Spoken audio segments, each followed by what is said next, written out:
This conference will now be recorded.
Hello.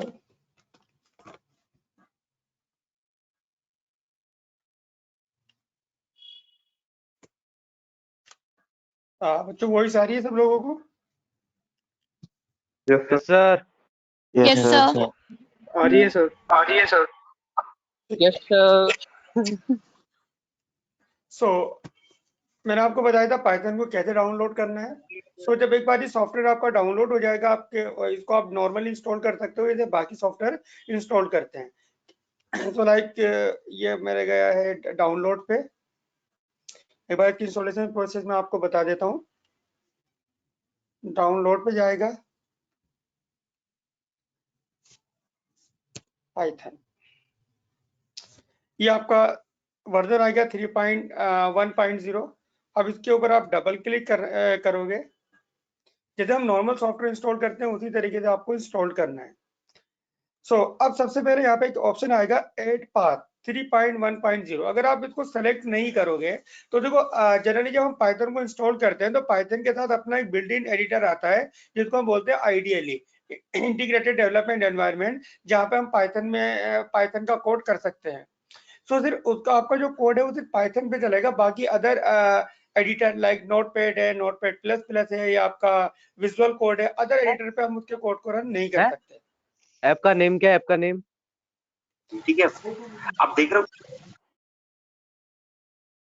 तो यहाँ पे इसको ऐड पाइथन पे क्लिक करेंगे, देन कस्टमाइज इंस्टॉलेशन।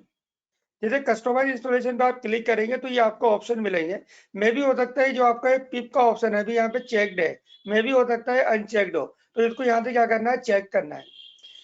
पिप क्या करेगा, जैसे हम पाइथन को इंस्टॉल करेंगे तो ऑटोमेटिकली इसके अंदर एक पिप इंस्टॉल हो जाएगा। पिप क्या होती है, इसकी डिपेंडेंसीज होती है, यानी कि पाइथन के अंदर जितनी भी हम लाइब्रेरी के ऊपर वर्क करते हैं उन सबको इंस्टॉल कौन करता है, वो करेगा हमारा पिप। नेक्स्ट पे क्लिक करेंगे, बाकी इसके अंदर आपको और कुछ नहीं करना। यहाँ पे add Python to environment variable को सेट कर देंगे और फाइनली इसको इंस्टॉल पे क्लिक कर देंगे।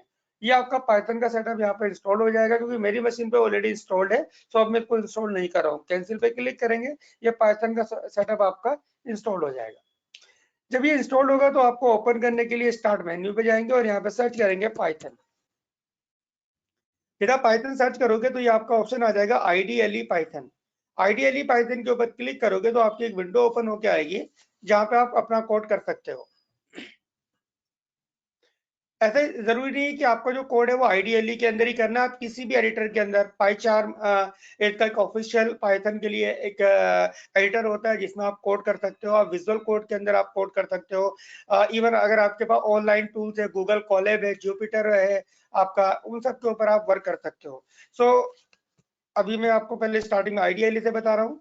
नाउ अब नई फाइल ओपन करनी, फाइल पे जाएंगे, न्यू फाइल।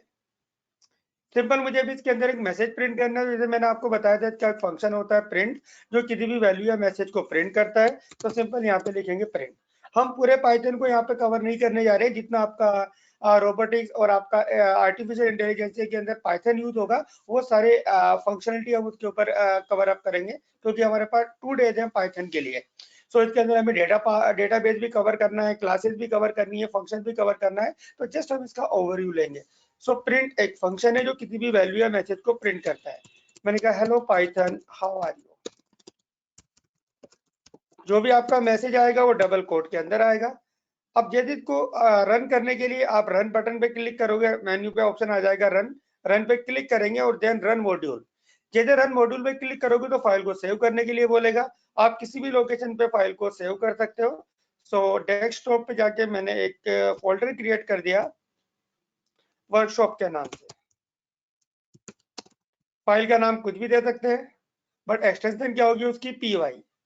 सो वर्कशॉप फोल्डर के अंदर जाके मैंने एक फाइल क्रिएट करी f1 और उसकी एक्सटेंशन रखी .py। नाउ सेव पे क्लिक करेंगे, फाइल हमारी सेव हो जाएगी और देन आउटपुट क्या हो जाएगा, शो हो जाएगा। तो एक तो तरीका ये है आपको पाइथन के अंदर कोड करने का कि जो आपका पाइथन का आइडियली आप उसी के अंदर कोड कर सकते हो। बट जब आप उसके अंदर आप कोड करोगे तो उसकी जितनी भी आप फाइल बनाओगे उतनी हमें अलग अलग विंडो क्या हो जाएंगी, ओपन हो जाएंगी। सो हम अपना कोई स्पेसिफिक एडिटर का भी यूज कर सकते हैं। लाइक हम नोटपैड प्लस प्लस के अंदर काम कर सकते हैं, ड्रीमवीवर के अंदर काम कर सकते हैं, Sublime, visual code, VS code, या आप काम कर सकते हो पाइचार्म के ऊपर। या अगर ऑनलाइन टूल्स की बात करें तो जुपिटर नोटबुक होता है, या आपका आप यूज कर सकते हो गूगल कोलैब का। उसमें हमें कोई भी लाइब्रेरी वगैरह या कोई इंस्टॉलेशन की नीड नहीं होती।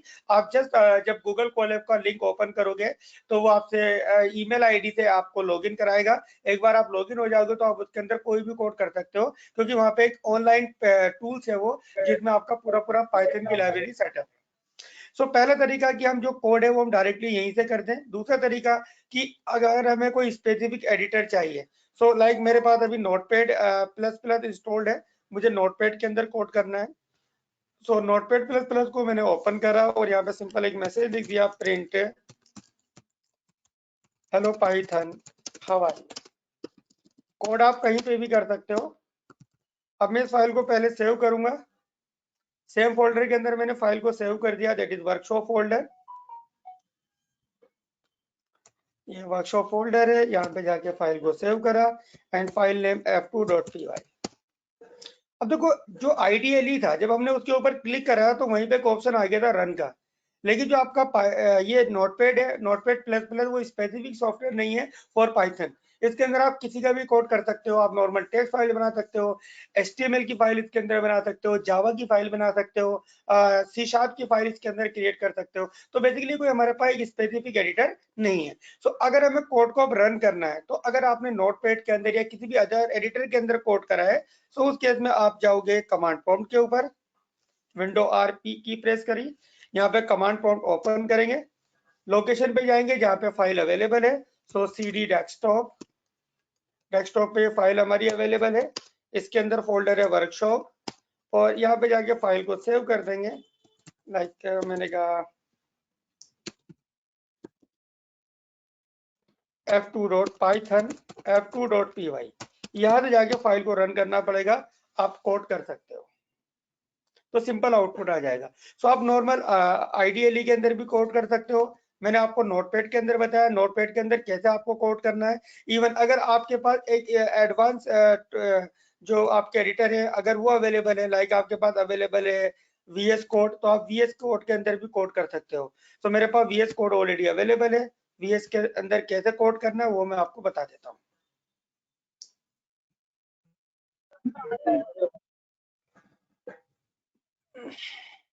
सो ये VS कोड का एक सॉफ्टवेयर है। यहाँ पे पूरा फोल्डर एक साथ ओपन हो जाएगा, तो मैं पूरे फोल्डर को ओपन कर लेता हूँ।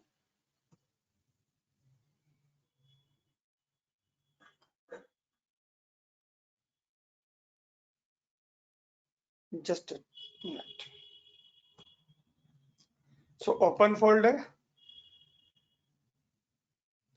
एंड डेस्कटॉप पे जो फोल्डर है हमारा वर्कशॉप, उसको मैं सेलेक्ट कर लेता हूँ, इस वन, एंड सेलेक्ट फोल्डर।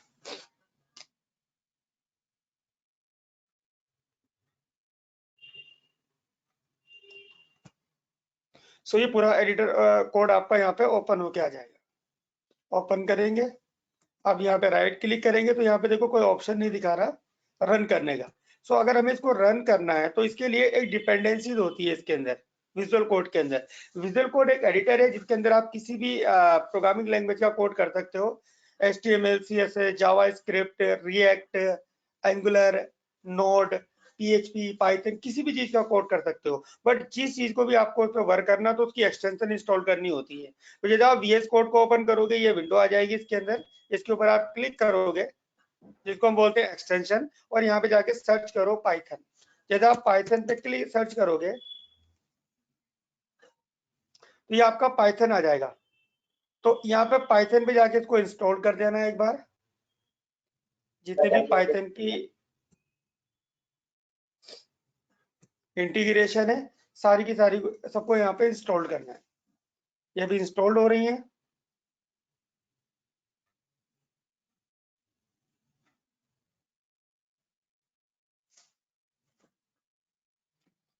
थोड़ा टाइम लगेगा इंस्टॉल्ड होने में।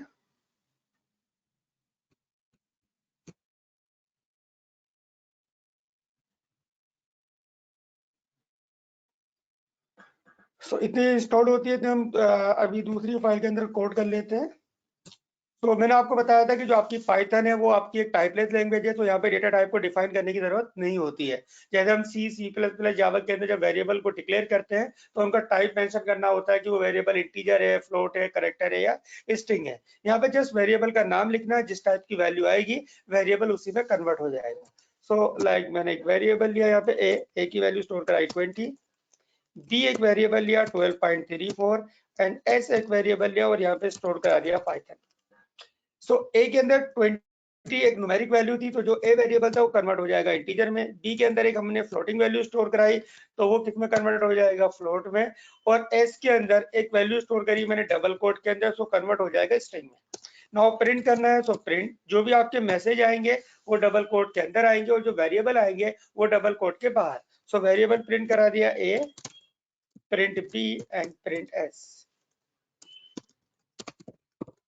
अगर वेरिएबल को आप डबल कोट में लिखेंगे तो उसको as it is as a message print करेगा। सो वेरिएबल हमेशा डबल कोट के बाहर आएंगे और जो मैसेज होंगे वो हमेशा डबल कोट के अंदर। फाइल को सेव करा, देन इसको सेव करा f3.py के नाम से। रन करने के लिए अभी मैं कमांड प्रॉम्प्ट पे जा रहा हूँ क्योंकि अभी हमारी ये डिपेंडेंसी इंस्टॉल नहीं हुई, अभी इंस्टॉल कर रहा है। सो अब कमांड प्रॉम्प्ट पे जाएंगे cls और यहाँ पे जाके लिखा मैंने पाइथन f3.py। तो जो भी वेरिएबल हमने वहां पे डिफाइन करे थे वो सारी की सारी वैल्यू यहाँ पे प्रिंट होगी। अब आई थिंक इंस्टॉल हो चुका है। एक इसके अंदर एक्सटेंशन और इंस्टॉल कर लेते हैं। ये हमारी फाइल है f3। अब यहाँ पे ऑप्शन आ जाएगा run current file in the interactive window. Click करेंगे तो यहीं पे ये फाइल हमारी क्या कर देगा, रन कर देगा। ये फाइल आपकी रन हो रही है।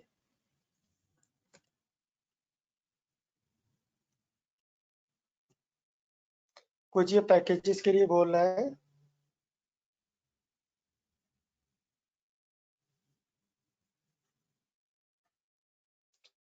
ओके, थोड़े कुछ पैकेज और इंस्टॉल कर रहा है अभी। तो अब जब ये पैकेज इंस्टॉल हो जाएंगे तो आपका आउटपुट इसी विंडो के ऊपर क्या हो जाएगा, शो हो जाएगा।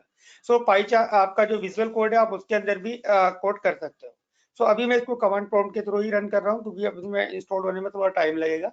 बट जब हमने इसको रन करा तो सिंपल आउटपुट आ रहा है 12.34 ये आपका पाइथन। अब मैं चाहता हूँ कि इसके साथ एक मैसेज भी डिस्प्ले हो। सो वैल्यू मैसेज दोनों में एक साथ लिख सकते हैं। मैसेज हमेशा डबल कोट में आएगा और वेरिएबल हमेशा डबल कोट के बाहर आएंगे। सो मैसेज लिखा मैंने integer value is equal to, जैसे मैं इसको सेव करके रन करूंगा तो यहाँ पे एक एरर शो कर देगा, दिस वन इनवैलिड सिंटैक्स। क्योंकि जो हमारे पास ये प्रिंट है वो एक फंक्शन है और कोई भी फंक्शन एक टाइम पे कोई एक ही काम करेगा, या तो वैल्यू प्रिंट करेगा या मैसेज। वैल्यू मैसेज एक से ज्यादा प्रिंट करनी है तो हम क्या करेंगे, कॉन्केटिनेशन, और उसके लिए हम यूज करेंगे दो ऑपरेटर हमारे पास आते हैं, एक आता है प्लस और एक आता है कॉमा। दोनों के थ्रू हम क्या कर सकते हैं, कॉन्केटिनेशन कर सकते हैं। प्लस भी क्या करेगा, वैल्यू या मैसेज को कॉन्केट करेगा एंड कॉमा भी कॉन्केटिनेट करेगा। दोनों में डिफरेंस क्या होता है, देखो पहले मैं इसको कॉन्केटिनेट करता हूँ यूजिंग प्लस साइन। अब सेव करके रन करूंगा तो अब अगेन इसके अंदर एक एरर और आएगी, लेकिन अब एरर पहले वाली नहीं, एरर अब दूसरी आ गई। वो बोला कि can only concatenate string not integer, क्योंकि जो आपका प्लस ऑपरेटर है वो किसी भी वैल्यू को कॉन्केटिनेट कर सकता है, बट सारी की सारी वैल्यू क्या होनी चाहिए, स्ट्रिंग होनी चाहिए। अब यहाँ पे जो हमने मैसेज लिखा था उसको तो हमने डबल कोट में लिखा था, मींस वो मैसेज क्या था, हमारा स्ट्रिंग था, और जो आपका ए वेरिएबल था वो इंटीजर था। सो आपका एक स्ट्रिंग है और एक आपका इंटीजर है, तो दोनों को किस में कन्वर्ट करना पड़ेगा, हमें स्ट्रिंग में कन्वर्ट करना पड़ेगा, क्योंकि ये तो ऑलरेडी स्ट्रिंग है और इसको कन्वर्ट करने के लिए फंक्शन आता है str। सो फ्रेंड जो आपका प्लस ऑपरेटर है वो एक से ज्यादा वैल्यू या मैसेज को कॉन्केटिनेट करता है, बट सारी की सारी वैल्यू क्या होनी चाहिए, स्ट्रिंग। अगर वैल्यू स्ट्रिंग नहीं है तो उनको स्ट्रिंग में हमें कन्वर्ट करना पड़ेगा। अब सेव करके रन करेंगे तो सिंपल ये आपका मैसेज प्रिंट हो जाएगा। अगर हम इसको कॉमा से कॉन्केटिनेट करते हैं तो अब हमें कन्वर्ट करने की जरूरत नहीं है, डायरेक्टली क्या लगा देंगे, कॉमा और यहाँ पे वेरिएबल का नाम। अब रन करेंगे तो तब भी आउटपुट क्या आएगा, सेम आएगा। यानी कि अगर आप प्लस से कॉन्केटिनेट करेंगे तो वो इंश्योर करना पड़ेगा सारी की सारी वैल्यू स्ट्रिंग होनी चाहिए। अगर कोई वैल्यू स्ट्रिंग नहीं है तो उसको स्ट्रिंग में कन्वर्ट करना पड़ेगा, और कॉमा किसी भी टाइप की वैल्यू को कॉन्केटिनेट कर सकता है, चाहे वो आपकी स्ट्रिंग हो, फ्लोट हो या आपका कैरेक्टर हो। जब हम कॉमा से कॉन्केटिनेट करते हैं तो वो क्या बनाता है, एक लिस्ट बनाता है, ठीक है। सो लाइक वो इस तरीके से आउटपुट शो इसको कॉन्केट करेगा, integer value is equal to, एक मैसेज यहाँ पे डाल देगा, देन कॉमा, और क्या पास करा देगा, ए की वैल्यू कितनी है, 20। सो वो इस तरीके से कॉन्केट करेगा कॉमा। जब हम इसको प्लस से कॉन्केटिनेट करेंगे तो क्या बनाएगा, उसकी स्ट्रिंग बनाएगा। So integer value is equal to दो, देन उसको ऐड करेगा वो इस तरीके से, यानी कि प्लस पूरी पूरी वैल्यू को एज ए स्ट्रिंग बनाएगा, और जो आपका कॉमा है जितनी भी वैल्यू हम कॉन्केटिनेट कर रहे हैं उनको क्या बना देगा, आपको एज एक लिस्ट बना देगा, यानी कि उसको एरे की फॉर्म में कन्वर्ट करेगा। तो आप प्लस के थ्रू भी कॉन्केटिनेट कर सकते हो, आप कॉन्केटिनेट कर सकते हो कॉमा के थ्रू भी। तो double value is equal to and string value is equal to comma s. Save करके रन करेंगे तो सारी वैल्यू यहाँ पे क्या हो जाएंगी, प्रिंट हो जाएगी। रन में इसको देख लेता हूँ।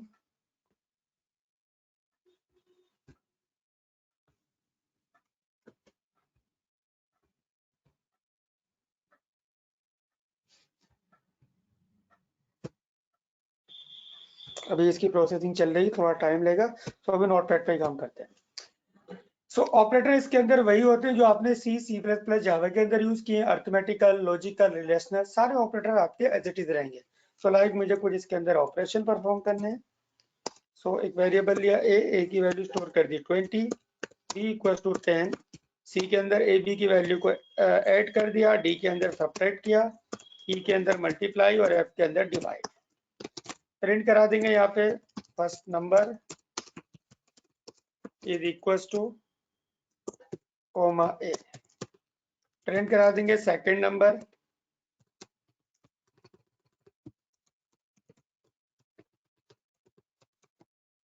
बी, ये आपका एडिशन आ जाएगा, that is c, subtraction, multiplication and division, c d e f. Save करा इसको f4.py। अब रन करेंगे इसको f4.py को, दिस वन। सो सिंपल ये आउटपुट शो हो जाए, बट जितनी बार भी रन करेंगे तो ये आउटपुट क्या हो जाएगा, हमारा शो हो जाएगा। बट हम चाहते हैं कि आउटपुट हमारा एक टेबुलर फॉर्मेट में आए, लाइक 20 + 10 = 30, इस फॉर्मेट में हमारा आउटपुट आए। तो जब हम वैल्यू और मैसेज एक साथ कॉन्केटिनेट कर रहे हैं तो हम एक से ज्यादा वैल्यू और मैसेज भी क्या कर सकते हैं, कॉन्केटिनेट कर सकते हैं। कमेंट करने के लिए single line comment hash, multi line comment 3 bar comma लगाएंगे, और जहां तक कमेंट करना है वहां पे जाके 3 बार क्लोज कर देंगे। अब ये पार्ट हमारा कमेंट हो गया, यानी कि ये आपका यहाँ पे रहेगा बट एग्जीक्यूट नहीं होगा। नाउ प्रिंट करा देंगे first number A concatenate by plus comma b concatenate by equals to comma c।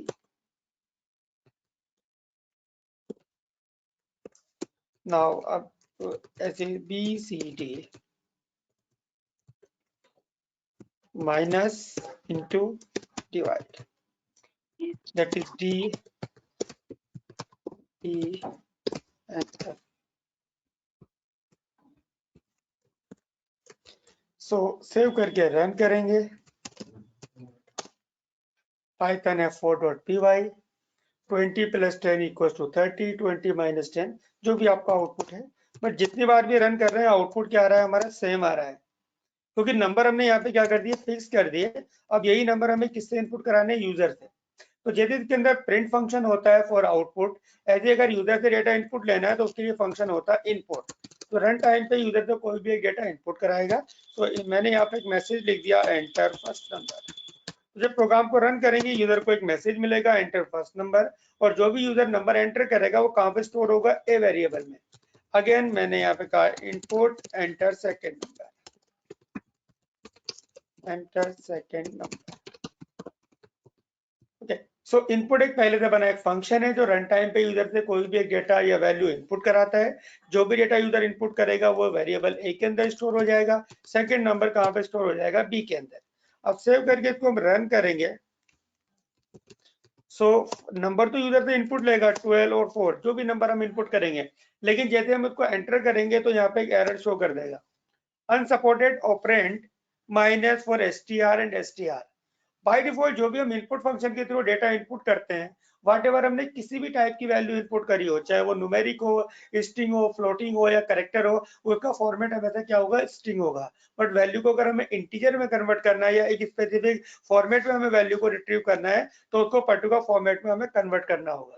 Convert करने के लिए हमारे पास, क्योंकि बाय डिफॉल्ट जो आपका प्रिंट फंक्शन है, वो जो इनपुट जो फंक्शन है वो जो भी डेटा लेगा वो स्ट्रिंग फॉर्मेट में लेगा। अगर स्पेसिफिक फॉर्मेट में हमें डेटा चाहिए तो उसको पर्टिकुलर फॉर्मेट में कन्वर्ट करना पड़ेगा। अगर इंटीजर में कन्वर्ट करना है तो इंट करेंगे, फ्लोट में कन्वर्ट करना है तो फ्लोट करेंगे, और अगर हमें कैरेक्टर में कन्वर्ट करना है तो CHR करेंगे। बाय डिफॉल्ट जो डेटा आएगा उसका फॉर्मेट हमेशा स्ट्रिंग होगा। सो मैंने कहा इंट, इंटीजर में हमें कन्वर्ट करना है, किसको convert, this one. So input एक हमारे पास पहले से बना है कंट्रोल है, एंटर फर्स्ट नंबर, यूजर को एक मैसेज मिलेगा। जो भी डेटा यूजर को इनपुट करेगा इनपुट फंक्शन के थ्रू, वो इंट फंक्शन क्या करेगा, उसको इंटीजर में कन्वर्ट करेगा। String format in the sense कि लाइक अगर यूजर ने एंटर करा 12, सो 12 जो वैल्यू होगी जब यूजर इसको इनपुट करेगा तो इसको एक डबल कोड में भेजेगा, दैट इज स्ट्रिंग, यानी कि वैल्यू तो न्यूमेरिक ही रहेगी बट उसको भेजेगा किसमें, डबल कोड के अंदर। वैल्यू हमें किसमें चाहिए, स्ट्रिंग में। सो इंटीजर में, तो जब हम इंट लगाएंगे तो ये इंट फंक्शन क्या करेगा, उसके आगे से डबल कोड हटा देगा। सेम इनपुट लेंगे हम इसके अंदर इंट, अगर फ्लोट में कन्वर्ट करना है तो उसके आगे फ्लोट लगा देंगे, कैरेक्टर में कन्वर्ट करना है तो CHR लगा देंगे, और अगर डेटा में स्ट्रिंग में ही चाहिए लाइक नेम है या कुछ अदर स्ट्रिंग डेटा है तो उसको कन्वर्ट करने की जरूरत नहीं है, क्योंकि बाय डिफॉल्ट जो आपका इनपुट होगा वो हमेशा स्ट्रिंग में ही होगा। नाउ सेव करके इसको रन करेंगे।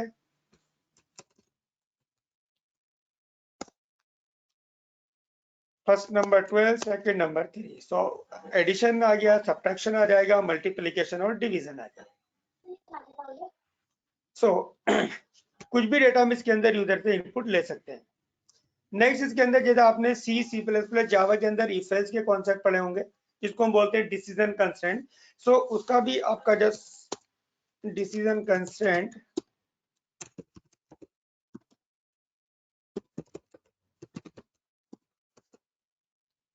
क्या होते हैं, are used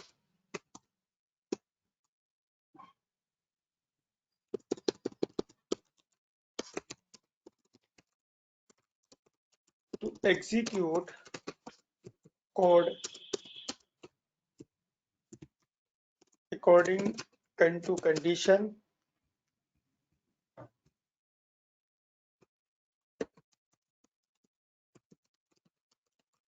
and make decision on any value।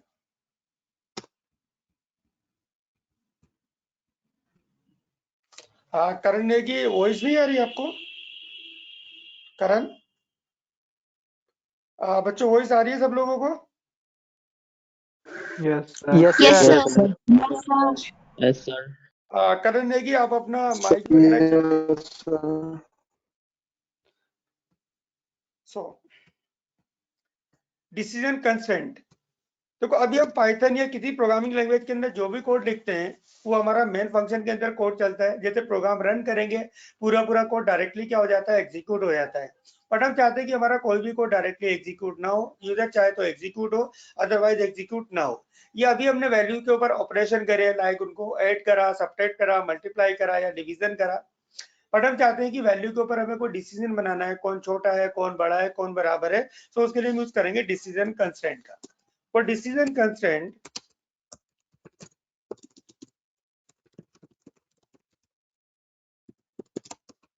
we use if-else statement, and there are four type of if-else. Four type of if-else. पहला होता है सिंपल इफ, दूसरा होता है if-else, तीसरा होता है आपका लैडर if-else, और चौथा होता है आपका नेस्टेड if-else। सिंपल इफ का यूज वहां पे करेंगे जहां पे चॉइस सिर्फ एक होगी, कंडीशन ट्रू होगी तो कोड एग्जीक्यूट होगा, अदरवाइज कुछ भी कोड एग्जीक्यूट नहीं होगा। इफ एल्स का यूज वहां पे करेंगे जहां पे चॉइस हमारे पास दो होंगी, सिलेक्शन एक टाइम पे कोई एक होगा, ना तो दोनों की दोनों ट्रू होंगी, ना ही दोनों की दोनों फॉल्स होंगी। लेटर इफ एल्स का यूज वहां पे करेंगे जहां पे चॉइस क्या होगी, more than two, but selection क्या होगा, एक टाइम पे कोई एक होगा। और nested if else, if within if, जब एक इफ के अंदर हम अगेन एक और इफ एल्स लगाएंगे तो कॉन्सेप्ट कहलाएगा हमारा नेस्टेड इफ एल्स। तो सिंटेक्स होता है सिंपल इफ का, syntax of simple if condition, कोई यहाँ पे कर्ली ब्रेसेस या पैरेंथेसिस आपको नहीं लगाने, इफ कंडीशन, इसके बाद क्या लगाएंगे यहाँ पे कॉलन, कंडीशन के बाद क्या आएंगे आपके कॉलन आएंगे। जितनी भी स्टेटमेंट होंगी वो हमेशा टैब के इंडेंट्स आएंगे, व्हाटएवर जितनी भी आपकी स्टेटमेंट है। And syntax of if else, if condition, statement, else statement. सबसे पहले कंडीशन को चेक करेगा, अगर ये कंडीशन सेटिस्फाई होती है तो इसको एग्जीक्यूट करेगा और एल्स पार्ट स्किप कर देगा। लेकिन इफ की कंडीशन अगर फॉल्स हो गई तो सीधा जंप कहां पे करेगा, एल्स के अंदर। And syntax of ladder if else, if condition, statement, else if condition, statement. पहली जो कंडीशन है वो इफ के अंदर आएगी, बाकी जितनी भी कंडीशन है वो एल्स इफ के अंदर आएगी। सब कुछ सीक्वेंसली चेक करेगा जब तक इसे कंडीशन ट्रू नहीं मिल जाती, और इनमें से अगर कुछ भी एग्जीक्यूट नहीं हुआ, कोई भी कंडीशन ट्रू नहीं हुई, तो सीधा कहां पे जाएगा, एल्स के अंदर, और जितनी भी स्टेटमेंट है उसको क्या कर देगा, एग्जीक्यूट कर देगा। सो लाइक मैंने यहाँ पे एक प्रोग्राम बनाया है, इसके अंदर प्रिंट हेलो पाइथन हवाई, सिंपल एक मैसेज यहाँ पे लिखा, फाइल को सेव करेंगे, if1.py, जैसे रन करेंगे तो मैसेज ये डायरेक्टली शो हो जाएगा। बट हम चाहते हैं जो मैसेज है वो डायरेक्टली शो ना हो, यूजर चाहे तो डिस्प्ले हो, अदरवाइज डिस्प्ले ना हो। सो हमने एक कंडीशन दे दी, क्योंकि अभी तो जो डायरेक्टली कोड लिखा था, जैसे प्रोग्राम रन हुआ पूरा कोड डायरेक्टली क्या हो गया, एग्जीक्यूट हो गया। अब इस मैसेज को हमें कंडीशन के बेसिस पे एग्जीक्यूट करना है, यानी कि अगर यूजर को ये डिस्प्ले करना है तो मैसेज डिस्प्ले हो, अदरवाइज मैसेज डिस्प्ले ना हो। सो हमने एक वेरिएबल लिया n इक्वल्स टू इंट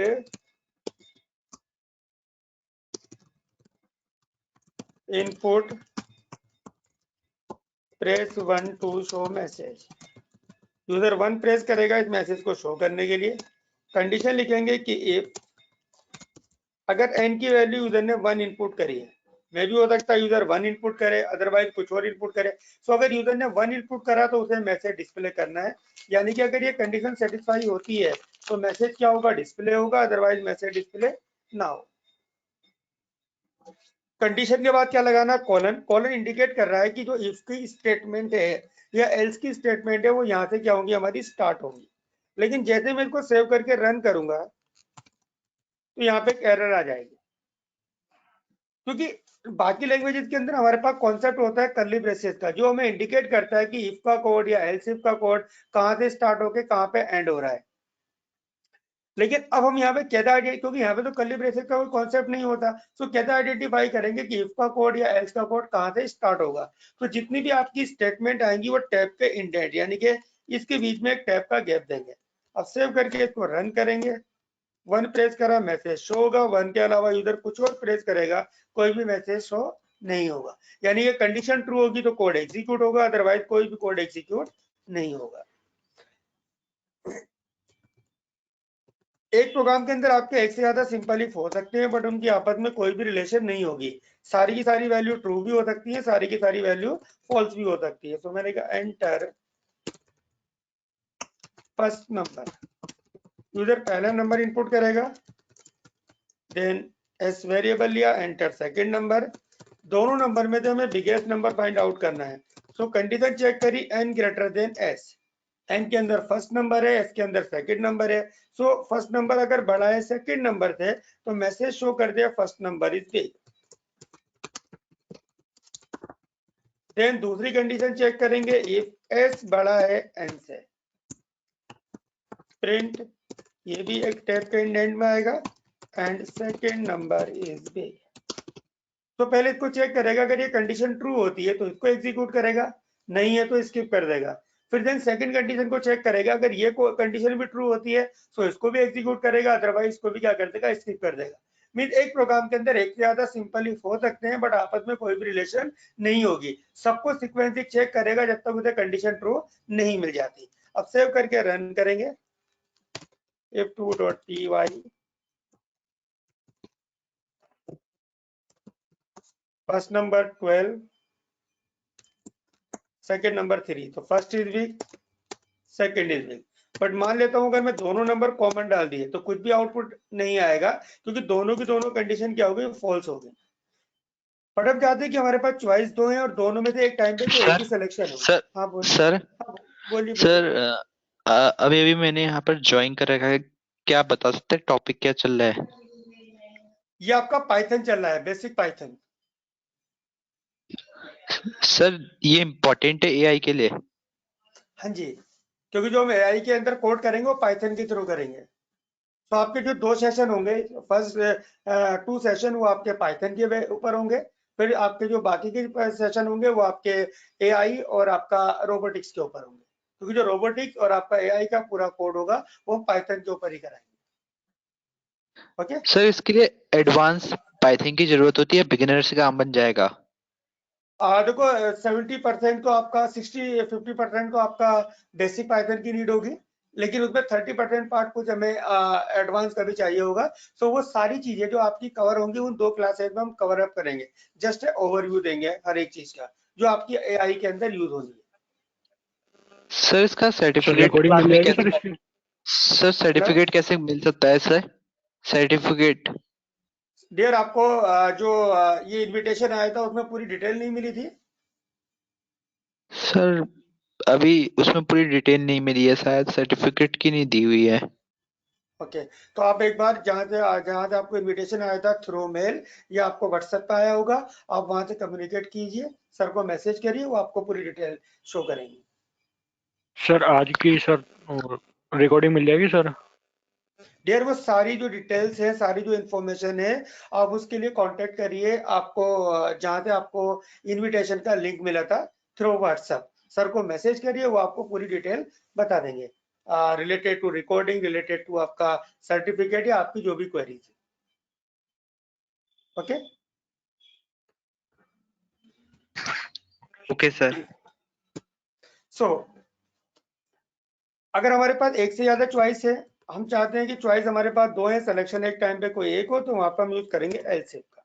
तो पहले कंडीशन को चेक करेगा, अगर ये कंडीशन ट्रू होती है तो इसको एग्जीक्यूट करेगा, एल्स पार्ट स्किप कर देगा, इसको फिर चेक ही नहीं करेगा। लेकिन इफ की कंडीशन अगर फॉल्स हो गई, सीधा जम कहाँ पे करेगा, एल्स के अंदर। मीन दोनों में से एक टाइम पे कोई एक ही एग्जीक्यूट होगा, ना तो दोनों के दोनों ट्रू होंगे, ना ही दोनों के दोनों फॉल्स होंगे। रन करेंगे इसको, f2.py को, फर्स्ट नंबर एंटर करा 22, second is weak, first is weak. लेकिन जब वहां पे हम दोनों कॉमन नंबर डाल लेते तो कोई भी आउटपुट शो नहीं हो रहा था, लेकिन अब यहाँ पे आउटपुट क्या आएगा, सेकंड इज वीक। लॉजिकली तो ये आउटपुट गलत है, क्योंकि दोनों सेकंड नंबर बड़ा नहीं है, बट जब पहली कंडीशन उसे ट्रू मिली तो सीधा जम कहाँ पे करा, वो एल्स के अंदर, और वहां पे एल्स के अंदर कोई स्टेटमेंट, कोई लॉजिक नहीं, कोई कंडीशन नहीं लगी थी, सीधी आपकी स्टेटमेंट लिखी थी। तो जो भी स्टेटमेंट लिखी होगी उसी को डायरेक्टली क्या कर देगा, एग्जीक्यूट कर देगा। लेटर इफ एल्स का यूज वहां पे करेंगे जहां पे चॉइस 2 से ज्यादा होंगी, लाइक 3 4 5 10 50, पर सिलेक्शन एक टाइम पे कोई एक होगा। वो क्या करेगा, सीक्वेंसली सबको चेक करेगा जब तक कंडीशन ट्रू नहीं मिल जाती। सो लाइक इसी को मैंने कॉपी करा, enter any number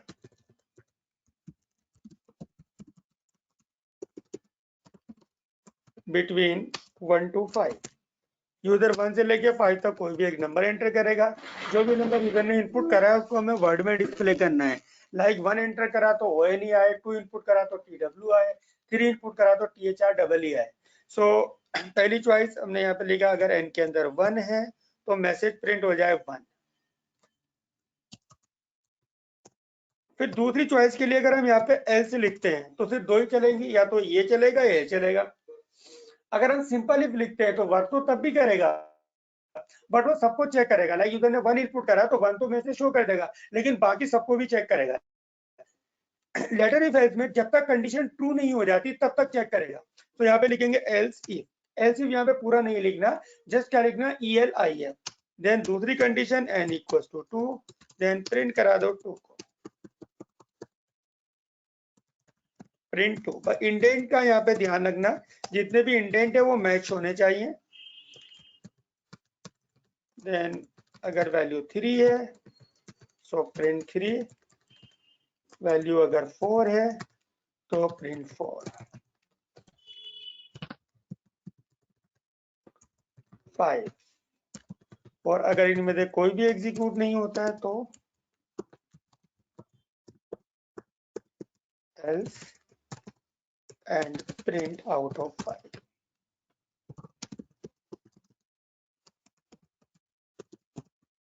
so now check करते हैं अब इसको। If 1, first number 1 2 3 4 and 5। Even इसके अलावा अगर हम कोई अदर नंबर डालते हैं तो आउट ऑफ 5। तो डिसीजन कंस्टेंट होते हैं, किसी भी कोड को तब तक एग्जीक्यूट नहीं होगा जब तक हमारे पास कंडीशन ट्रू ना हो। सिंपल इफ वहां पे करेंगे जहाँ पे चॉइस सिर्फ एक होगी, कंडीशन ट्रू होगी तो कोड एग्जीक्यूट होगा, अदरवाइज कुछ भी कोड एग्जीक्यूट नहीं होगा। इफ एल्स का वहां पे करेंगे जहाँ पे चॉइस सिर्फ 2 होंगी, कंडीशन ट्रू होगी तो कोड एग्जीक्यूट होगा, अदरवाइज कुछ भी कोड एग्जीक्यूट नहीं होगा। और लेटर इफ एल्स का यूज वहां पे करेंगे जहाँ पे चॉइस मोर देन 1 होंगी, बट सिलेक्शन क्या होगा, एक टाइम पे कोई एक होगा। नेक्स्ट इसके अंदर आता है आपका लूप। इस क्लास के अंदर आपकी जो पाइथन है उसमें वही सारी चीजें कवर अप करेंगे जो आपको आर्टिफिशियल या रोबोटिक्स की प्रोग्रामिंग के लिए रिक्वायर्ड होंगी। जो जो टॉपिक्स हैं, हर सारे टॉपिक्स के हम डिटेल में नहीं जाएंगे, जस्ट सिंटैक्स पार्ट के ऊपर कवर अप करेंगे, क्योंकि हमारे पास 2 डेज है जिसके ऊपर ये सारी चीजें हमें कवर अप करनी है। सो नेक्स्ट इसके अंदर आता है आपका loop. Is used to repeat any code और स्टेटमेंट अगेन एंड अगेन। किसी भी कोड या स्टेटमेंट को बार बार रिपीट करना है तो यूज करते हैं लूप का। जनरली जब भी हम किसी प्रोग्रामिंग लैंग्वेज के अंदर वर्क करते हैं तो पूरा पूरा कोड हमारा सीक्वेंसली एग्जीक्यूट होता है, बट हम चाहते हैं कि हमारा कोई भी कोड डायरेक्टली यानी कि एक लाइन को एक बार एग्जीक्यूट करेगा और जंप करके नेक्स्ट लाइन पर आ जाएगा, बट हम चाहते हैं कि हमारी ग्रुप ऑफ स्टेटमेंट है या कोई पर्टिकुलर स्टेटमेंट है वो मल्टीपल टाइम क्या होते रहे, एग्जीक्यूट होते रहे। सो उसके लिए हम यूज करेंगे लूप का। 3 टाइप के यहाँ पे लूप होते हैं, 3 type of loop. One is for, second is while and for each. Okay इसके अंदर आपका डू वाइल लूप नहीं होता है, फॉर होगा, वाइल होगा एंड फॉर ईच होगा। फॉर हमारे पास सिंपलेस्ट लूप होता है जिसमें सारी चीजें गिवन होती हैं, कहाँ से स्टार्ट करना है कहाँ पे एंड करना है, और इनिशियल वैल्यू से एंडिंग वैल्यू तक एक एक का इंक्रीमेंट करेगा बाय डिफॉल्ट, ना तो एक से ज्यादा का इंक्रीमेंट करेगा ना ही एक से ज्यादा का डिक्रीमेंट करेगा। वाइल लूप में सारी चीजें हम अलग अलग मेंशन करते हैं, इनिशियलाइजेशन हम अलग करेंगे, कंडीशन अलग करेंगे और इंक्रीमेंट डिक्रीमेंट हमारा अलग होगा। और फॉर ईच लूप वर्क करेगा एक list of data. List of में आपका कोई लिस्ट हो सकता है, आपका ऑब्जेक्ट हो सकता है, आपकी कोई डिक्शनरी हो सकती है, वहां से एक एक एलिमेंट पिक करेगा जब तक सारे के सारे एलिमेंट को पिक नहीं कर लेता। तो सिंटैक्स होता है आपका फॉर का, syntax of for loop. For यहाँ पे एक वेरिएबल डिक्लेयर करेंगे जो लूप को कंट्रोल करेगा। देन इन रेंज, रेंज एक फंक्शन है जो लूप को कंट्रोल करता है। अब यहाँ पे 2 आर्गुमेंट पास कराएंगे, initial value and ending value. Initial value कहाँ से स्टार्ट करना है, एंडिंग वैल्यू कहाँ तक चलाना है, और जितनी भी आपकी स्टेटमेंट होंगी उसके लिए हम कॉलन लगाएंगे, और देन आपका स्टेटमेंट, जितनी भी स्टेटमेंट होंगी उनको एग्जीक्यूट करना है। तो सिंटैक्स होता है आपका syntax of while, syntax of while. So सबसे पहले initialization, while condition, then statement, जितनी भी स्टेटमेंट है, और फाइनली आपका इंक्रीमेंट एंड डिक्रीमेंट। एंड जो सिंटैक्स होता है इंक्रीमेंट एंड डिक्रीमेंट, एंड जो सिंटैक्स होता है आपका फॉर ईच का, simple for variable in list. यहाँ पे आपका लिस्ट का नाम आएगा, उसमें आपका लिस्ट हो सकती है। यहाँ पे हम एरे की जगह लिस्ट का यूज करते हैं। एरे की जो बेसिकली होता डेटा एक एरे की फॉर्म में स्टोर होता है, single dimension as well as double dimension, यानी कि रो और कॉलम में। बट एरे की डेफिनेशन क्या होती है, उसके अंदर सिमिलर टाइप का डेटा आता है, लेकिन लिस्ट के अंदर हम single as well as double दोनों टाइप के डेटा को कंटेन कर सकते हैं। बट उसके अंदर जितना भी डेटा होगा वो किसी भी टाइप का स्टोर कर सकते हैं। उसमें न्यूमेरिक वैल्यू भी हो सकती है, स्ट्रिंग भी हो सकती है, आपका कैरेक्टर भी हो सकता है। तो यहाँ पे लिस्ट आएगी और देन यहाँ पे आएगा स्टेटमेंट, जितनी भी आपकी स्टेटमेंट है। सो लाइक मैंने यहाँ पे प्रोग्राम लिखा प्रिंट हेलो पाइथन, सिंपल एक स्टेटमेंट लिखी हेलो पाइथन, सेव करेंगे इसको, l1.py, रन करेंगे, सिंपल एक मैसेज डिस्प्ले हो जाएगा l1 हेलो पाइथन। बट इस मैसेज को मुझे अभी एक ही बार मैसेज आएगा, बट मैसेज मुझे 10 टाइम प्रिंट करना है या 20 टाइम प्रिंट करना है। तो अभी हमने एक बार लिखा तो ये वैल्यू एक ही बार प्रिंट हुई। अगर हमें एक से ज्यादा बार लिखना है तो उसकी जगह हम किसका यूज करेंगे, लूप का, यानी कि सेम कोड या स्टेटमेंट जिसको हमें बार बार एग्जीक्यूट करना है, उसको बार बार लिखने की या टाइप करने की जरूरत ना पड़े, एक बार लिख दें तो मल्टीपल टाइम क्या हो जाए, वो एग्जीक्यूट हो जाए। सो लूप लगाएंगे फॉर आई इन रेंज, कहाँ से स्टार्ट करना है, 1 से, और कहाँ तक, 11 तक। अगर हमें 10 तक चलाना है तो 11 लिखेंगे, 20 तक चलाना है 21 लिखेंगे, क्योंकि जो आपका रेंज फंक्शन है वो हमेशा लेस देन चलता है। बाय डिफॉल्ट इसके अंदर एक एक का इंक्रीमेंट करेगा, और देन ये आपकी स्टेटमेंट। तो चेक करेगा आई की वैल्यू 1, 11 से छोटा होता है, कंडीशन ट्रू, क्या प्रिंट कर देंगे, हेलो पाइथन। फिर आई की वैल्यू क्या कर देगा, 2, 11 से छोटा होता है, कंडीशन ट्रू, क्या प्रिंट कर देगा, हेलो पाइथन। तो जब तक कंडीशन ट्रू होती रहेगी तब तक उसको बार बार एग्जीक्यूट करता रहेगा, यानी कि हम इसको लिखेंगे एक बार, एग्जीक्यूट क्या हो जाएगा, मल्टीपल टाइम। तो किसी भी कोड या स्टेटमेंट को अगर बार बार रिपीट करना है तो देन यूज करेंगे लूप का।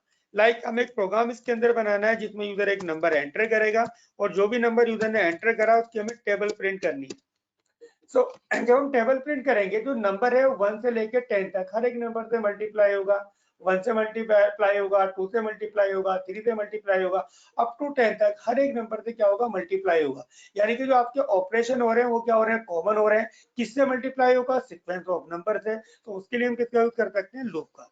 तो मैंने यहाँ पे एक वेरिएबल लिया n equal to int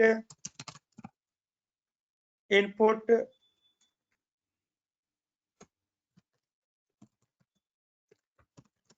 enter first number. So loop चला देंगे for i in range 1 to 11, क्योंकि हमें 10 तक मल्टीप्लाई करना है।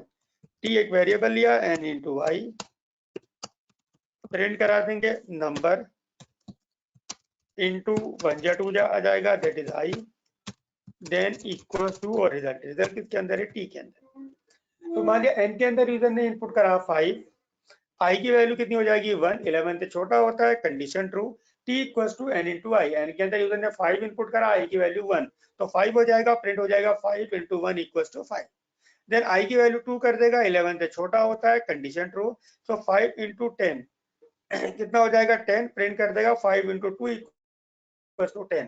देन आई की वैल्यू 3 हो जाएगी। सो अप टू 10 तक हर एक नंबर से क्या करता रहेगा, मल्टीप्लाई करता रहेगा। अब मैं इसको सेव करके रन करता हूँ, तो हम इसको लिखेंगे एक बार, एग्जीक्यूट कर देते हैं पहले इसको।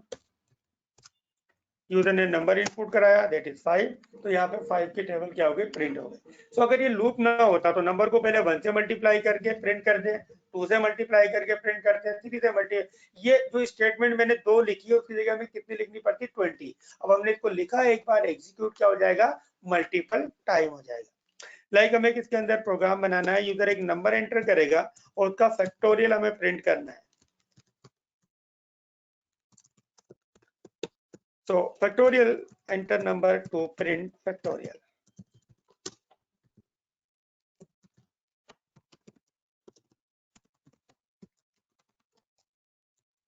फैक्टोरियल आई यूजर ने इनपुट कराया 5, तो 5 का फैक्टोरियल क्या होगा, 5 इंटू 4 इंटू 3 इंटू 2 इंटू 1, या इसको इस तरीके से भी लिख सकते हैं 1 into 2 into 3 into 4 into 5 equal to 120, यानी कि जो नंबर है वो अपने प्रीवियस से क्या होगा, मल्टीप्लाई होगा। तो अभी तो यहाँ पे 5 है, तो 1 को 2 से करेंगे, 2 को 3 से करेंगे, जो उसका रिजल्ट आएगा उसको 4 से करेंगे। लेकिन अगर मान लिया मुझे नंबर इनपुट करना 20, तो यही चीज मुझे 20 टाइम करनी पड़ेगी। सो ऑपरेशन कॉमन हो रहा है, सो उसके लिए हम किसका यूज कर सकते हैं, लूप का। तो सबसे पहले एक वेरिएबल लिया जिसके अंदर हमें फैक्टोरियल को स्टोर करना है f1, जो मल्टीप्लीकेशन करेंगे डिफॉल्ट वैल्यू क्या लेंगे, 1 लेंगे। अगर हम एडिशन या काउंट करते तो डिफॉल्ट वैल्यू क्या रखनी होती है हमें, 0। अब लूप कहां तक चलाएंगे, नंबर तक। नंबर कहां पे हमारा n। अब मान लिया n के अंदर यूजर ने 5 इनपुट करा, तो लूप कहां तक चलेगा, ओनली 4 तक। तो हम क्या करेंगे यहाँ पे +1, then f equals to f into I, और जो आपका आउटपुट आएगा वो सिंगल आउटपुट आएगा, तो लूप के बाहर प्रिंट करेंगे। तो मैंने टैब का जो इंडेंट है वो यहाँ से हटा दिया। जब ये लूप टर्मिनेट होगा तब ये एग्जिट प्रिंट होगा। और देन मैंने कहा फैक्टोरियल ऑफ n, नंबर किसके अंदर है, n के अंदर, is equal to f। Save करके रन करा, लाइक 5 इनपुट करा तो 126 720, मैंने यहाँ पे एंटर करा 12, तो ये 12 का, यानी कि हम लिखेंगे एक बार, एग्जीक्यूट क्या हो जाएगा, मल्टीपल टाइम। नाउ ऐसे हमारे पास आता है व्हाइल लूप। व्हाइल लूप में भी सेम होता है, जो काम 4 करता है, बट 4 के अंदर इनिशियलाइजेशन, कंडीशन, इंक्रीमेंट, डिक्रीमेंट हम एक ही जगह दे रहे हैं। व्हाइल के अंदर हम ये सारी चीजें कहाँ पे कर देंगे, अलग अलग। सो इनिशियलाइजेशन 1 व्हाइल, यहाँ पे कंडीशन आ जाएगी आई लेस देन इक्वल टू 10, और देन यहाँ पे हम प्रिंट करा देंगे आई को, और I equal to I plus 1। सो अब सेव करके इसको रन करेंगे तो 1 से लेकर 10 तक नंबर प्रिंट कर देंगे। तो जो प्रोग्राम आपने 4 के अंदर बनाया वही सारे प्रोग्राम आप व्हाइल के अंदर कर सकते हो। बट डिफरेंस क्या है कि जो आपका 4 है उसमें इनिशियलाइजेशन, कंडीशन हमारी एक ही जगह आ जाती है, जबकि यहाँ पे सारी चीजें अलग अलग। क्लियर सब लोगों को, या डाउट है किसी को? तो सिंगल लाइन में प्रिंट कैसे करेंगे? सिंगल लाइन में अगर प्रिंट कराना है, गुड। अब देखो जो हमारे प्रिंट फंक्शन है, जब भी हम इसके अंदर कोई वैल्यू या मैसेज प्रिंट करते हैं तो वो हमेशा कर्सर कहाँ पे भेजता है, प्रिंट करने के बाद न्यू लाइन पे। यानी कि जो प्रिंट फंक्शन है वो हमेशा टर्मिनेट होता है न्यू लाइन से, बट हम चाहते हैं कि न्यू लाइन से टर्मिनेट ना हो, तो इसको कॉन्केटिनेट करेंगे, और यहाँ पे कीवर्ड आता है एंड। बाय डिफॉल्ट जो प्रिंट फंक्शन होता है वो एंड होता है न्यू लाइन, यानी कि सिलेक्शन से। अब हम चाहते हैं न्यू लाइन से टर्मिनेट ना हो, तो मैंने यहाँ पे लिखा एंड इक्वल्स टू, या तो ब्लैंक स्पेस छोड़ दो, या अगर बीच में कुछ स्पेसिंग देनी है तो क्या लिख देंगे, स्लेस्टी। तो अब ये न्यू लाइन पे टर्मिनेट नहीं करेगा, उसी के आगे टैब का गैप देता रहेगा, यानी जो टर्मिनेट होगा वो स्लेस्टी के साथ। क्लियर? सर अगर हम एंड का यूज नहीं करेंगे तो ये न्यू लाइन पे चले जाएगा? हाँ जी, प्रिंट फंक्शन हमेशा न्यू लाइन, जब वैल्यू को प्रिंट करता है तो कर्सर को न्यू लाइन पे प्लेस कर देता है बाय डिफॉल्ट, क्योंकि एंड कीवर्ड के अंदर बाय डिफॉल्ट क्या लगा हुआ है, वहां पे सिलेक्शन। अब हम चाहते हैं न्यू लाइन से टर्मिनेट ना हो, तो एंड इक्वल्स टू जो भी जिससे भी आपको टर्मिनेट करना है। लाइक मैंने सिलेक्ट लिखा तो टैब का गिव दे देगा, मैं लिख देता हूँ इसकी जगह इंसिनो, तो हर एक वैल्यू के बीच में इंसिनो आ जाएगा, इंसिनो। नाउ सर रन जो करेंगे प्रिंट इसको। सर जो सी के अंदर हमें बैक स्लैश एन देना पड़ता है, वो यहाँ देने की जरूरत नहीं पड़ती? बैक स्लैश एन कैरेक्टर जो होता है, न्यू लाइन हाँ कैरेक्टर। हाँ, यहाँ पे एंड के अंदर ऑटोमेटिकली होता है, ठीक है, ऑटोमेटिक वो स्लैश एन ही ले लेता है एंड के अंदर। लेकिन अगर आपको सिलेक्शन नहीं चाहिए, न्यू लाइन नहीं चाहिए, तो देन उस केस में एंड इक्वल्स टू हमें स्पेसिफाई करना पड़ेगा किससे एंड करना है। लाइक मैंने कहा एंड हो एंसिनो से या एंड हो स्लैश की टैब का गैप दे दिया, व्हाटएवर जिससे भी आपको करना है। ठीक है, ओके सर। नेक्स्ट इसके अंदर आती है हमारे पास बेसिकली एरे। बेसिकली जैसे मैंने भी आपको बताया कि पाइथन के अंदर डायरेक्टली एरे नहीं होता है, तो जनरली एरे की डेफिनेशन क्या होती है, collection of similar type of element stored in sequence order. लेकिन पाइथन क्या है, हमारे पास एक टाइपलेस लैंग्वेज है, तो यहाँ पे हम डेटा टाइप को डिफाइन नहीं कर सकते। सी के अंदर जब हम एरे डिक्लेयर करते हैं तो क्या लिखते हैं हम, इंट ए। तो इट्स मीन एक एरे है जिसके अंदर 5 इंडेक्स बनेंगे और जो डेटा आएगा इंटीजर टाइप का, तो वहां पे सिमिलर डेटा आता है। अब यहाँ पे एक्चुअली एरे का कॉन्सेप्ट नहीं होता, बट डेटा एरे की फॉर्म में स्टोर होता है, जैसे सिंगल डायमेंशन है, डबल डायमेंशन, बट जो भी डेटा स्टोर होता है वो क्या कहलाता है, लिस्ट। ठीक है, लिस्ट इज नथिंग, जैसे आपका सी या सी प्लस प्लस के अंदर आप लोगों ने स्ट्रक्चर पढ़ा होगा, collection of different type of element in sequence order. तो इसी तरीके से जो हम लिस्ट इसके अंदर बनाएंगे वो सिंगल डायमेंशन भी बना सकते हैं, वो डबल डायमेंशन भी बना सकते हैं, लेकिन उसके अंदर जितना भी डेटा आएगा वो डिफरेंट डिफरेंट टाइप का स्टोर हो जाएगा। न्यूमेरिक वैल्यू स्टोर कराओगे तो न्यूमेरिक वैल्यू भी कंटेन कर लेगा, स्ट्रिंग को स्टोर करोगे तो वो स्ट्रिंग को भी स्टोर कर लेगा। तो जितना भी डेटा आएगा बेसिकली एक लिस्ट की फॉर्म में आएगा। एडवांटेज क्या होता है कि एक ही वेरिएबल, क्योंकि जनरली एक वेरिएबल एक टाइप पे एक ही वैल्यू कंटेन करेगा, यदि कोई दूसरी वैल्यू आएगी पहली वैल्यू ओवरराइट हो जाएगी। अब मल्टीपल वैल्यूज को स्टोर करना है तो हमें मल्टीपल वेरिएबल डिफाइन करने पड़ेंगे, तो उसके लिए हम क्या बना देंगे, एक लिस्ट बना देंगे। सो उसके अंदर जितने भी एलिमेंट है वो एक एरे की फॉर्म में आ जाएंगे, यानी कि वेरिएबल एक ही होगा, उसकी अलग अलग इंडेक्स बन जाएंगी और हर एक इंडेक्स पे एक स्पेसिफिक वैल्यू स्टोर हो जाएगी। दो टाइप की होती है, आप सिंगल डायमेंशन कर सकते हो यानी कि एक ही रो में आ जाएगा, डबल डायमेंशन रो और कॉलम में स्टोर कर सकते हो, या multi dimension array within array या list within list create कर सकते हो। सो किस तरीके से इसको हम डिफाइन करते हैं, क्या सिंटेक्स होता है सिंगल डायमेंशन का, वो देखिए। ए इक्वल्स टू एक वेरिएबल, या अगर डायरेक्टली मैं लिखता हूँ यहाँ पे 12, तो जस्ट क्या बन जाएगा, एक एरे बन जाएगा, एक नॉर्मल वेरिएबल बन जाएगा। तो डिफरेंशिएट कैसे करेंगे कि ये नॉर्मल एरे है या आपका एरे वेरिएबल है, तो यहाँ पे क्या पास करा देंगे, एरे साइन। अब जितनी भी वैल्यू आप इसके अंदर स्टोर कराओगे उतनी वैल्यू इसके अंदर स्टोर हो जाएंगी। तो लाइक मैंने 5 वैल्यूज के अंदर अभी स्टोर करा दी। अब मैं इसको प्रिंट कराऊंगा, वेरिएबल एक ही है बट उसके अंदर ये सारी वैल्यू क्या हो जाएंगी, स्टोर हो जाएंगी।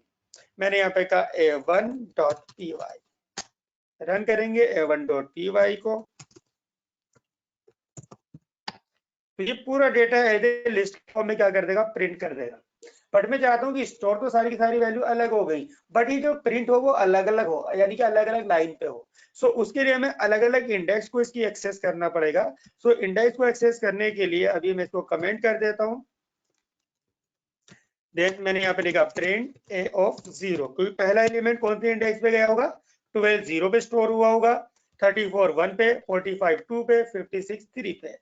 एक एलिमेंट और डाल देता हूँ 45, और देन जितनी भी इसकी इंडेक्सिंग है उतनी इंडेक्सिंग यहाँ पे मेंशन कर देंगे। तो 0 1 2 3 एंड 4 सेव करके इसको रन करेंगे तो पांचों एलिमेंट अलग अलग क्या हो जाएंगे, प्रिंट हो जाएंगे। तो पांचों एलिमेंट अलग अलग तो प्रिंट हो गए, बट मान लिया यहाँ पे हमारे पास अभी एरे के अंदर 5 एलिमेंट है। अब मान लेते हैं एरे के अंदर हमारे पास 100 एलिमेंट है या 1000 ऑफ एलिमेंट है, तो उतनी बार हमें क्या करना पड़ेगा, उसकी इंडेक्स को मेंशन करना पड़ेगा 0 to n। तो इसकी जगह हम यहाँ पे लूप चला सकते हैं, क्योंकि जितनी भी इंडेक्स आ रही हैं वो आपकी सीक्वेंस में आ रही हैं। देखो प्रिंट हर जगह आ रहा है, एरे का नाम हर जगह आ रहा है, और यहाँ पे जो आपकी इंडेक्सिंग है ये चेंज हो रही है, वो भी किसमें चेंज हो रही है, सीक्वेंस में। तो उसकी जगह हम यूज कर सकते हैं लूप का। तो इसको मैंने कमेंट करा, देन यहाँ पे लिखा for i in A, I in range 0 to element कितने हैं 5, देन प्रिंट करा देंगे ए ऑफ आई। अब एक बार लिखेंगे, चाहे इसके अंदर 1000 ऑफ एलिमेंट है, नंबर ऑफ एलिमेंट को क्या कर देगा, प्रिंट कर देगा। बट मान लेते हैं कि इसके अंदर थोड़े एलिमेंट हमारे और ऐड हो गए, तो उस डेटा में इसमें और ऐड कर देता हूँ। अब रन करूंगा तो एलिमेंट अभी भी कितने आएंगे, 5। एक्चुअली स्टोर तो मल्टीपल हुए हैं, लेकिन प्रिंट कितने करे उसने, 5, क्योंकि लूप हमने सिर्फ 5 तक चलाया हुआ है। क्योंकि अब हमें नहीं पता कितने एलिमेंट है, तो या तो इसको मैन्युअली काउंट करो, अदरवाइज हमारे पास एक फंक्शन होता है, एक वेरिएबल या एक्स लेन, एक फंक्शन होगा, एरे का नाम पास करा देंगे। तो इस एरे के अंदर जितने भी एलिमेंट हैं उन सारे एलिमेंट को 1 बाय 1 काउंट करेगा और कहाँ पे स्टोर कर देगा, एक्स लूप कहाँ तक चला देंगे हम, एक्स तक। अब एक्स के अंदर क्या है, टोटल नंबर ऑफ एलिमेंट जो एरे के अंदर स्टोर है। अब लूप वहां तक चलेगा, अब रन करेंगे, सारे एलिमेंट प्रिंट हो जाएंगे। बट हम चाहते हैं कि जो एरे का एलिमेंट है वो हमारा हम एरे के एलिमेंट को काउंट ना करें, जस्ट क्या करें उनको और एलिमेंट सारे प्रिंट हो जाएं। तो उसकी जगह हमारे पास लूप आता है फॉर ई, जो भी मैंने आपको बताया था लूप में। तो क्या लिखेंगे, सिंपल फॉर वेरिएबल ले लिया एक्स, कोई भी एक नाम हो सकता है वेरिएबल का, यहाँ पे लिखेंगे इन और एरे का नाम, एरे का नाम क्या है हमारा ए। तो अब जस्ट यहाँ पे ना तो कोई रेंज फंक्शन लगाना, ना ही कोई इनिशियल वैल्यू देनी है, ना ही कोई एंडिंग वैल्यू देनी है। तो यहाँ पे लिस्ट का नाम देंगे, ए हमारी लिस्ट है। अब इस लिस्ट के अंदर जाएगा 1 बाय 1 एक एक एलिमेंट पिक करेगा और कहाँ पे स्टोर करता रहेगा, एक्स के अंदर, जब तक सारे के सारे एलिमेंट को पिक नहीं कर लेता। देन यहाँ पे प्रिंट करा देंगे, एक्स को सेव करके रन करेंगे, तो देन सारे एलिमेंट अब यहाँ पे हमारे स्टोर। यही एलिमेंट अगर हमें यूजर से इनपुट लेने हैं, तो अभी तो यहाँ पे वैल्यू हमने क्या कर दी, फिक्स कर दी एरे की। अब ये एलिमेंट हमें यूजर से इनपुट लेने हैं, तो अब देन इस एरे को हम ब्लैंक कर देते हैं, एक वेरिएबल या ब्लैंक, यानी कि अभी एरे को डिफाइन करा कि एक हमारे पास वेरिएबल होगा, लेकिन उसके अंदर कोई एलिमेंट ऐड नहीं करे। तो अब इसके अंदर कितने एलिमेंट है वो हमने यूजर से लिए, n equals to int input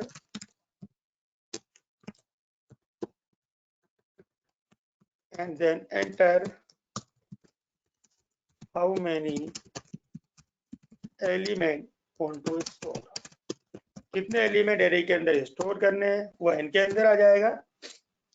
अब लूप चलाएंगे for i in range 0 to n, n का जो भी यूजर ने साइज इनपुट करा होगा उतनी बार लूप चलेगा। लाइक 5 इनपुट करा तो n की वैल्यू 5 है, 5 टाइम लूप चलेगा। 10 इनपुट करा तो 10 टाइम लूप चलेगा। देन एक एलिमेंट यूजर इनपुट करेगा, कहाँ पे जाएगा, ए ऑफ आई के अंदर, इंट इनपुट, एंड जिस फॉर्मेट में भी आपको डेटा चाहिए, एंटर एरे एलिमेंट्स। सो लूप चलेगा, आई की वैल्यू क्या हो जाएगी 0, 5 से छोटा होता है, कंडीशन ट्रू। यूजर एक एलिमेंट इनपुट करेगा, कहाँ पे जाएगा, ए ऑफ आई, ए हमारे पास एरे है और आई क्या है उसकी इंडेक्स, और आई की वैल्यू कितनी 0। देन आई की वैल्यू 1 होगी, 2 होगी, उसकी एक एक इंडेक्स पे एलिमेंट क्या करता रहेगा, ऐड करता रहेगा। और यहाँ पे हम प्रिंट करा देंगे array is, now array is for i in a, then print i. Save करके रन करेंगे, प्रोग्राम तो रन होगा, कोई कंपाइल टाइम एरर नहीं आएगी, लेकिन एक रन टाइम एरर आ जाएगी जब एरे के एलिमेंट इनपुट करेंगे। तो सबसे पहले पूछ रहा है साहिद कितने एलिमेंट आपको इनपुट करने हैं, मैंने कहा 5। अब पूछ रहा है एरे का एलिमेंट, अब जैसे यूजर फर्स्ट एलिमेंट एंटर करेगा, मैंने कहा 12, तो यहाँ पे एक एरर दिखा देगा, और एरर क्या दिखा रहा है, list assignment index out of range. ये एरर एक्चुअली क्या होती है, जैसे आप लोगों में से अगर किसी ने जावा पढ़ी हो तो उसके अंदर एक एरर आती है नल पॉइंटर एक्सेप्शन, ठीक है। नल पॉइंटर या आपका list assignment index out of range error same होती है, यानी कि जब एरे का साइज कम होता है और उसकी इंडेक्स हम क्या करते हैं, ज्यादा एक्सेस करते हैं, तो वो हमारी एरर कहलाती है list assignment index out of range. अब एक्चुअली इंडेक्स क्यों नहीं, देखो हमने यहाँ पे एरे डिफाइन करा, ए वेरिएबल था किस टाइप का, एरे। अब एरे के अंदर हमने यहाँ पे कोई एलिमेंट को ऐड करा नहीं, जब एलिमेंट ऐड नहीं करा तो कोई मेमोरी एलोकेट नहीं होगी, यानी कि अभी कोई भी इंडेक्स इसके अंदर अवेलेबल नहीं है। आई की वैल्यू 0 हुई, एक एलिमेंट यूजर ने इनपुट करा है यहाँ पर, और वो कहाँ पे जाएगा, ए ऑफ आई। अब एरे तो हमारा ब्लैंक है ना, कोई भी इंडेक्स नहीं अवेलेबल नहीं है, तो पहले एरे के लिए हमें मेमोरी क्या करनी पड़ेगी, एलोकेट करनी पड़ेगी। तो एक वेरिएबल या मैंने यहाँ पे एम, और देन मैंने यहाँ पे एक मैसेज लिखा ए डॉट अपेंड। अपेंड हमारे पास एक फंक्शन होता है जो एरे के अंदर एक इंडेक्स जनरेट करेगा, कहाँ पे जनरेट करेगा, हमेशा लास्ट में, यानी कि फर्स्ट टाइम अपेंड कॉल हुआ एरे के लास्ट में मेमोरी एलोकेट हो जाएगी, फिर हम सेकंड टाइम कॉल करेंगे तो दूसरी इंडेक्स जनरेट हो जाएगी, यानी कि जितनी बार भी अपेंड फंक्शन कॉल होगा एरे के एंड में एक इंडेक्स क्या करता रहेगा, जनरेट करता रहेगा। और यहाँ पे किसको पास करा देंगे हम, एम को, यानी कि जो एलिमेंट यूजर ने इनपुट करा था वो एम के अंदर स्टोर हुआ। इसके बाद ए डॉट अपेंड एरे के अंदर लास्ट इंडेक्स में मेमोरी एलोकेट करेगा, और उस इंडेक्स में वैल्यू क्या आ जाएगी, एम आ जाएगी। अब रन करेंगे इसको, तो जितने भी एलिमेंट है 5 इनपुट करा, 12, 34, जो भी डेटा यूजर इनपुट करेगा वही उसके अंदर स्टोर होता है। ओके, इसी तरीके से एरे के अंदर कुछ इनबिल्ट फंक्शन अवेलेबल होते हैं जो एरे के ऊपर ऑपरेशन परफॉर्म करते हैं। सो लाइक मैंने एक एरे लिया,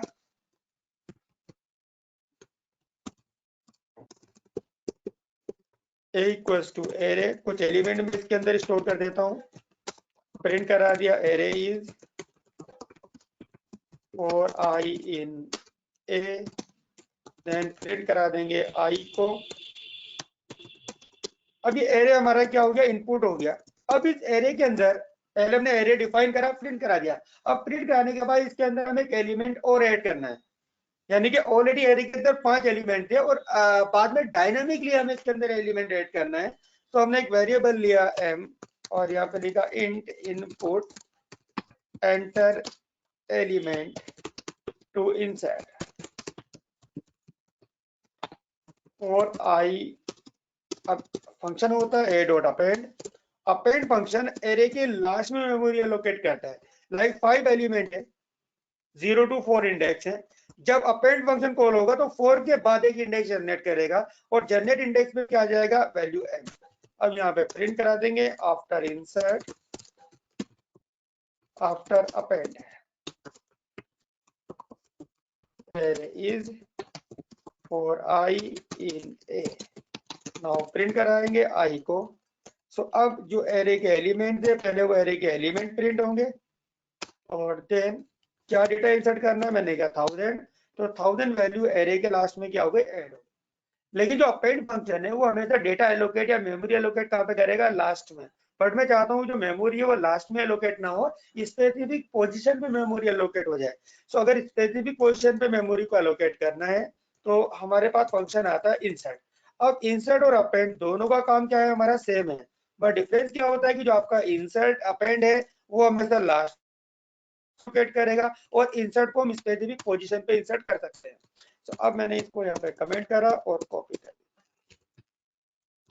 सो enter element to insert, m के अंदर आ जाएगा। एक वेरिएबल लिया मैंने p, int input enter position to insert. User element input करेगा जिसको इंसर्ट करना है, कहाँ पे इंसर्ट करेगा वो p के अंदर है। और देन फंक्शन होता है हमारा इंसर्ट फंक्शन। ये 2 आर्गुमेंट रिक्वायर्ड करेगा, कहाँ पे इंसर्ट करना है, किसको इंसर्ट करना है। तो इंसर्ट कहाँ पे करना है, p पे, और कहाँ पे इंसर्ट करना है, p का मतलब पोजीशन जो यूजर इनपुट करेगा, और क्या इंसर्ट करना है वो वैल्यू हमारी कहाँ पे आ गई, m के अंदर। अब रन करेंगे इसको। लाइक मुझे इंसर्ट करना है 2000 वैल्यू, कहाँ पे इंसर्ट करना है, सेकंड पोजीशन पे, तो मैंने कहा सेकंड 2, तो 0 1 2 सेकंड पोजीशन पे अभी कितना है, 5 है। अब इस पोजीशन पे क्या आ जाएगा, 2000, और बाकी वैल्यू नीचे क्या हो जाएंगी, शिफ्ट हो जाएगी। ऐसे अगर हमें एरे के एलिमेंट को डिलीट करना है तो फंक्शन होता है हमारा रिमूव फंक्शन। सो इसको मैंने कहा कमेंट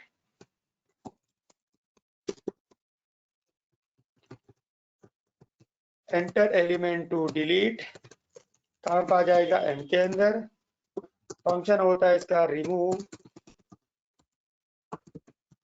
किसको रिमूव करना है, m को, और आफ्टर रिमूव। सारे फंक्शन पहले से बने हुए हैं, जस्ट हमें इसको यूज करना है। किसको रिमूव करना है, सेकंड एलिमेंट को या थर्ड एलिमेंट को। थर्ड इंडेक्स में क्या है, 0 1 2 3, 3 इंडेक्स पे क्या है, 6, तो 6 वैल्यू यहाँ से डिलीट हो जाएगी।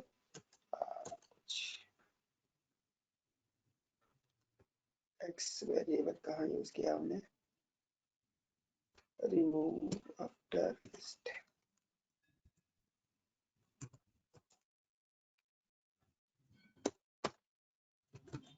Remove m, sorry, actually value के अकॉर्डिंग रिमूव करेगा। किसको रिमूव करना है, 34 को। तो 34 एलिमेंट यहाँ से क्या हो गया हमारा, रिमूव। अगर पोजीशन के अकॉर्डिंग करना है तो हमारे पास फंक्शन होता है पॉप, तो यहाँ पे क्या कर देंगे, पॉप रिमूव करता है अकॉर्डिंग टू एलिमेंट, और जो आपका पॉप फंक्शन है वो किसके अकॉर्डिंग करेगा, अकॉर्डिंग टू पोजीशन। ऐसे अगर हमें एरे के एलिमेंट को सॉर्ट करना है असेंडिंग ऑर्डर में या डिसेंडिंग ऑर्डर में, तो फंक्शन आता है हमारे पास सॉर्ट फंक्शन। तो ये हमारा एरे है,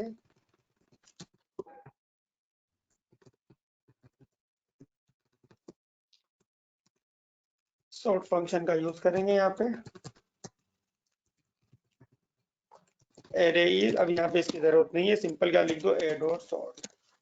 सो आफ्टर सॉर्टिंग एरे, जो एरे के एलिमेंट को सॉर्ट करेगा बाय डिफॉल्ट असेंडिंग ऑर्डर में करेगा, 5 6 7 12 34। ठीक है, इसके अंदर डिसेंडिंग ऑर्डर के लिए कोई फंक्शन नहीं होता है, बट अगर डिसेंडिंग ऑर्डर में करना है तो पहले एरे को सॉर्ट कर देंगे, किसमें सॉर्ट हो जाएगा, असेंडिंग ऑर्डर में।